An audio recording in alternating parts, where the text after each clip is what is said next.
ஒரு நிமிட தியானம். கொடுக்கப்படும், கேட்கப்படும், செய்யப்படும். முதலாவது தேவனுடைய ராஜ்யத்தையும் அவருடைய நீதியும் தேடுங்கள், இவைகளெல்லாம் உங்களுக்கு கூட கொடுக்கப்படும். தேடுங்கள், கொடுக்கப்படும். கேடுங்கள், கொடுக்கப்படும். கொடுங்கள், கொடுக்கப்படும். உள்ளவன் எவனோ அவனுக்கு கொடுக்கப்படும். நிலைத்திருங்கள், செய்யப்படும்.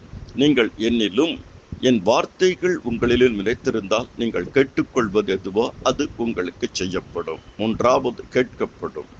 எவனிடத்தில் அதிகமாக கொடுக்கப்படுகிறதோ அவனிடத்தில் அதிகமாக கேட்கப்படும். தேவன் நம்மிடத்தில் எதை அதிகமாக கொடுக்கிறாரோ அதற்கு நாம் கணக்கு கொடுக்க வேண்டும். ஜெபியுங்கள், வேதம் வாசியுங்கள், அழைப்பிலும் தெரிந்து கொள்வதிலும் உறுதியாய் இருங்கள். நிச்சயம் கர்த்தர் உங்களை வாலாக்காமல் தலையாக்குவார், கீழாகாமல் மேலாவீர்கள். சுகவாழ்வு சீக்கிரத்தில் துளிர்க்கும். நல்லதே நடக்கும். இயேசுவின் மூலம் ஜெபிக்கிறேன். ஆமென்.